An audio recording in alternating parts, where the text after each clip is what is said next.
السلام علیکم۔ آج کی میری یہ ویڈیو ایک بانجھ عورت اور بے اولاد جوڑے کی عبرت اثر کہانی ہے۔ کہانی شروع ہونے سے پہلے اگر آپ میرے چینل پر نیو ہیں تو اردو سینٹر پلس کو سبسکرائب کر کے بیل نوٹیفیکیشن کو آن کر دیں تاکہ آپ کو ملتی رہیں تمام چینل اپڈیٹس۔ کہانی پسند آنے پر ویڈیو کو لائک اور شیئر ضرور کیجیے۔ بے شک دنیا کی ظاہری آسائشیں بہت جلد سمجھ میں آنے والی شے ہے، لیکن باطن کے راز کو کوئی نہیں جانتا۔ میں بھی نہیں جانتی تھی کہ میرے خاوند کی اتنی دولت، کاروبار، کاروں اور کوٹھیوں کا مالک کون ہوگا۔ تبھی میری شدت سے خواہش تھی کہ ان سب چیزوں کا اصل وارث میری ہی کوکھ سے جنم لے۔ شادی کے 5 سال تک اولاد نہ ہوئی تو ہم نے کچھ محسوس نہ کیا۔ یہ وقت ہنستے مسکراتے گزر گیا۔ آس بندی رہی کہ جلد یا بدیر اللہ تعالیٰ کا کرم ہوگا اور میں ماں بنوں گی۔ میں دعا میں ہمیشہ اولاد نرینہ کی تمنا کیا کرتی تھی۔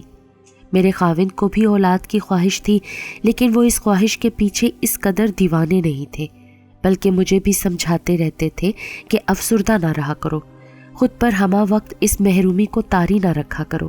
ہمیں اگر ابھی تک اولاد نہیں ہوئی ہے تو یقیناً اس میں مالک حقیقی کی کچھ مصلحت ہوگی۔ میرے شوہر دل کے سخی تھے۔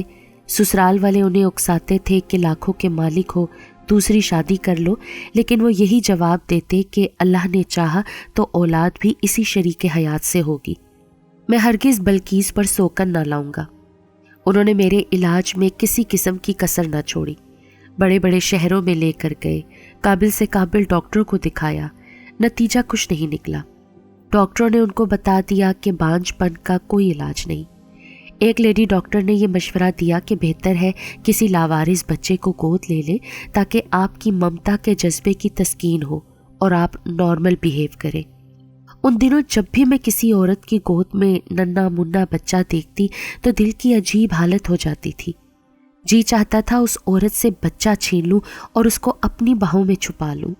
اپنے بیڈ روم میں میں نے ننھے منے گول مٹول پھول جیسے بچوں کی کئی تصویریں لگا رکھی تھی اور روز ہی حسرت سے ان تصویروں کو دیکھتی تھی۔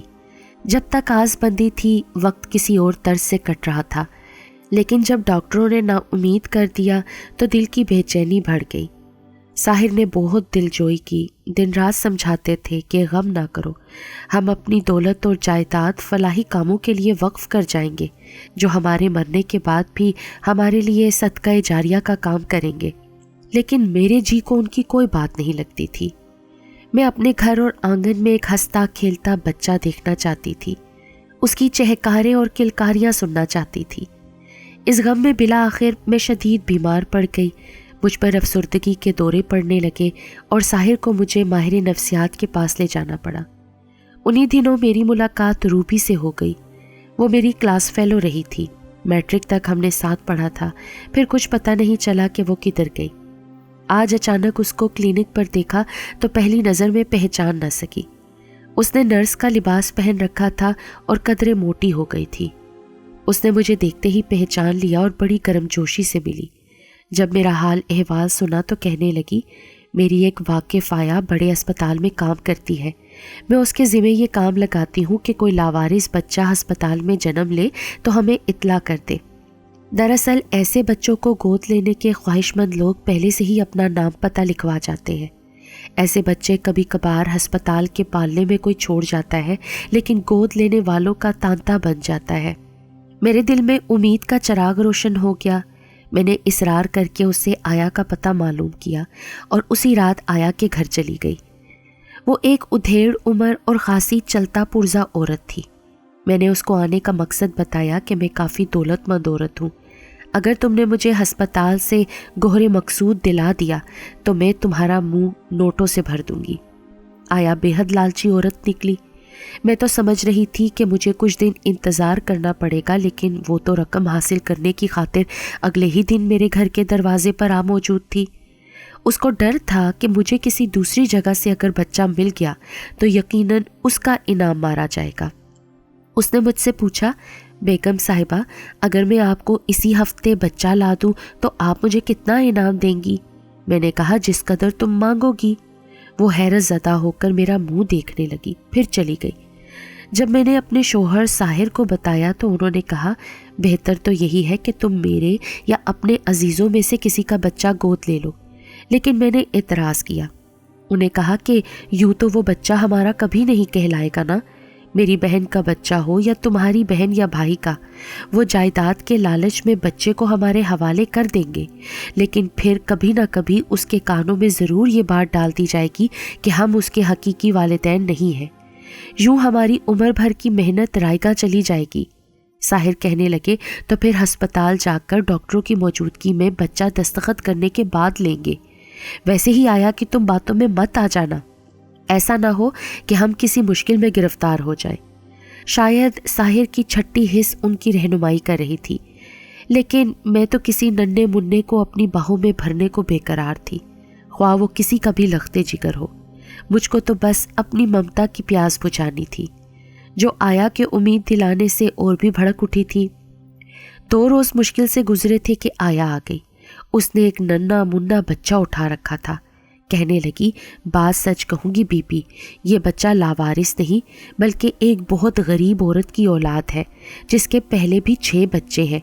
اس کو مزید بچوں کی خواہش نہیں، وہ اس کی پرورش بھی اچھے طریقے سے نہیں کر سکتے۔ میں نے سوچا اگر یہ آپ جیسے دولت مند گھرانے میں پرورش پائے گا تو یقیناً اس کے نصیب جاگ اٹھیں گے۔ بچہ بہت پیارا تھا، میں نے اشتیاق سے بچے کو گود میں بھر لیا۔ اس کے وجود کی گرمی نے میرے دل کو پگھلانا شروع کر دیا۔ برسوں سے جس لمحے کو میں ترس رہی تھی بالآخر وہ لمحہ آ ہی گیا۔ میں نے آیا سے مزید سوالات نہ کیے، بس اسی قدر پوچھا کہ کتنا انعام چاہیے تمہیں؟ وہ بولی 30,000۔ میرے لیے تو 30,000 کی کوئی حیثیت نہ تھی، لیکن اس کے لیے 30,000 لاکھوں کے برابر تھے۔ اس وقت 1 روپے کی قیمت 1,000 کے برابر تھی۔ روپیہ اس قدر بے قیمت نہیں ہوا تھا۔ میں نے رقم اس کو پکڑا دی، وہ دوبارہ آنے کا کہہ کر چلی گئی۔ مجھے اس بات سے کوئی غرض نہ تھی کہ یہ کس کا بچہ ہے، اس کے ماں باپ کون ہے، آیا اس کو کسی ماں کے پہلو سے چرا کر تو نہیں لائی، اور ماں پر بچے کی گمشدگی سے کیا بیت رہی ہوگی۔ مجھے تو بس ایک خوبصورت اور صحت مند بچہ مل گیا تھا جو صرف 1 دن کا تھا۔ دوپہر کو پیدا ہوا اور اسی رات آیا نے میری جھولی میں بھر دیا تھا۔ میں بہت خوش تھی، جیسے سارے جہاں کی دولت مجھے مل گئی ہو۔ پھولی نہیں سما رہی تھی، جیسے میں تو آج مکمل ہو گئی تھی۔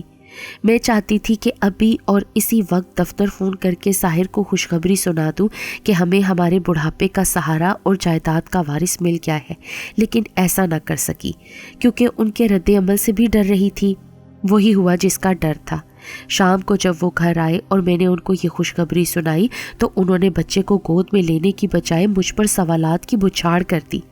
میں گھبرا کر رونے لگی، تب وہ نرم پڑ گئے اور مجھے پیار سے سمجھانے لگے کہ بلقیس تمہیں سمجھ کیوں نہیں آتی؟ ہمیں نہیں معلوم کہ اس کی ماں کون ہے، یہ کس ماں کا لختے جگر ہے۔ کیا پتہ یہ بچہ چرایا گیا ہو، اور کسی کا لختے جگر چرا لینا ایک انسانیت سوز فعل ہے۔ ہم پر اغوا کا کیس بھی بن سکتا ہے۔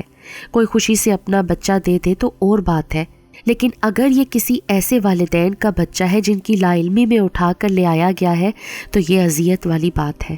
اس کے والدین کے دل پر تو قیامت گزر جائے گی۔ غرض جس قدر ساحر سمجھا سکتے تھے انہوں نے سمجھا لیا، مگر میں بچے کو لوٹانے پر راضی نہ ہوئی، بلکہ اور زیادہ رونا دھونا شروع کر دیا۔ مجھے اس قدر جذباتی دیکھ کر وہ خاموش ہو گئے کیونکہ میں پہلے ہی کافی بیمار تھی۔ بہرحال انہوں نے اس قدر کہا کہ دیکھو بلقیس، برے کام کا انجام اچھا نہیں ہو سکتا، میں تم کو جذباتی صدمہ نہیں دے سکتا، لیکن تمہارے اس جرم میں مجھے جبراً شریک ہونا پڑ رہا ہے جس کا مجھے افسوس ہے۔ میں ان کی باتوں سے زیادہ ننھے منھے میں دلچسپی رکھتی تھی۔ انہوں نے ہمیشہ میری ہر ضد کے سامنے ہتھیار ڈالے تھے۔ ان کی خاموشی نے میرا حوصلہ 2 چند کر دیا۔ میں نے خوشی سے آنسو پہنچے اور اسی وقت ننھے منھے کے لیے خریداری کرنے نکل کھڑی ہوئی۔ 1 ہفتے بعد آیا آئی اور مجھے کہنے لگی، بیگم صاحبہ، دراصل میں نے آپ کو اصل حقیقت سے آگاہ نہیں کیا تھا۔ میں نے آپ کی خاطر جان پر کھیل کر یہ کام کیا تھا۔ بچے کی ماں کی بری حالت تھی، میں نے رات کو بچہ پالنے سے اٹھایا اور گٹھڑی کی طرح بغل میں دبا کر نکل گئی تھی۔ شکر ہے کسی نے توجہ نہیں دی تھی، ورنہ میں بے موت ماری جاتی۔ بچے کے ماں باپ بہت غریب تھے، وہ کسی کا کچھ نہیں بگاڑ سکتے تھے، اسی لیے میں نے ان کا بچہ چرا لیا۔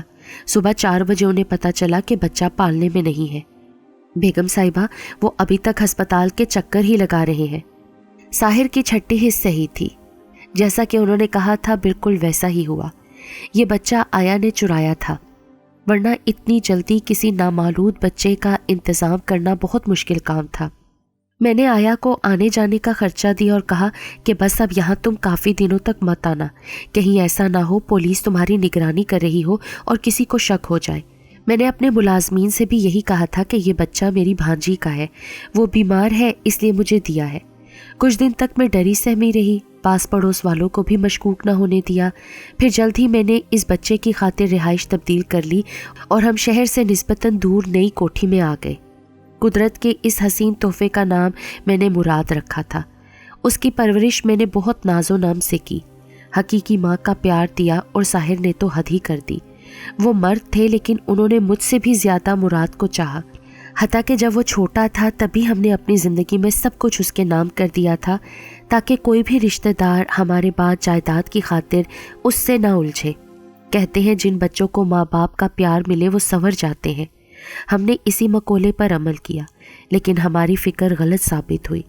اللہ جانے اس کی تربیت میں ہم سے کیا کوتاہی ہوئی کہ ہمارے لاڈ پیار نے اسے سنوارنے کی بجائے بگاڑ کر رکھ دیا۔ اس نے FSC کے بعد پڑھائی چھوڑ دی۔ ساحر نے بہت زور لگایا لیکن صاحبزادے نے کالج کا رخ نہ کیا۔ انہوں نے چاہا کہ اس کو بیرون ملک اعلیٰ تعلیم کے لیے بھجوا دیں، مگر مراد کا رجحان پڑھائی کی جانب تھا ہی نہیں۔ وہ تو پڑھنے سے بھاگتا تھا، اعلیٰ تعلیم کے لیے بیرون ملک کیا جاتا۔ FSC تک وہ ٹھیک رہا، پھر آوارہ گردی کرنے لگا۔ صبح سے کار لے کر نکل جاتا، رات گئے آتا۔ غلط قسم کے دوستوں نے اس کو سیدھے راستے سے بھٹکا دیا تھا۔ ساحر تمام دن کاروبار میں مصروف رہتے تھے، اس کی نگرانی نہیں کر سکتے تھے۔ یہ میرا فرض تھا کہ اس پر نظر رکھتی، لیکن میں اس کی کوتاہیوں کو ساحر سے چھپاتی اور ان پر پردہ ڈال دیتی۔ مبادا ساحر اس کا جیب خرچ بند کر دیں یا کوئی پابندی لگا دیں، تب میرے لاڈلے کا دل برا برا ہو جائے گا۔ ممکن ہے کہ وہ خفا ہو کر گھر سے ہی نکل جائے۔ وقت گزرتا رہا۔ ساحر کبھی ملک میں تو کبھی کاروبار کے سلسلے میں ملک سے باہر چلے جاتے اور اپنا دفتر مراد کے سپرد کر جاتے، مگر وہ ادھر توجہ ہی نہ دیتا۔ اللہ جانے اس کی کیا سرگرمیاں تھیں۔ انہی دنوں ساحر بیمار ہو گئے، کافی دن ہسپتال میں رہے۔ رشتہ دار بھی لیپالک بیٹے کو لے کر چیم گوئیاں کرنے لگے۔ جب تک میرے شوہر زندہ رہے اس کے لیے کماتے رہے، اس کے لیے سوچتے رہے، حالانکہ ان کی صحت جواب دے چکی تھی۔ پھر بھی وہ 3 برس اپنی قوت ارادی سے کام کرتے رہے۔ 3 برس بعد ان کا انتقال ہو گیا اور سب کچھ مراد کے ہاتھوں میں آ گیا، مگر وہ کاروبار کی باریکیوں کو نہیں سمجھتا تھا۔ اس کو کام کا تجربہ نہیں تھا اور نہ ہی اس میں دور اندیشی اور فراست تھی۔ جلد ہی سارا سرمایہ پانی کی طرح نشیب کی طرف جانے لگا۔ رفتہ رفتہ کاروبار اس کی غلط منصوبہ بندی اور لاپرواہی کی نظر ہو گیا۔ بالآخر 2 سال بعد ہم ایک بہت بڑی چلتی ہوئی فرم سے محروم ہو گئے۔ اس کے بعد تو وہ عیاشیوں میں ہی پڑ گیا۔ اس نے خوب گل چھرے اڑائے۔ میں سمجھاتی تو مجھ سے جھگڑ پڑتا۔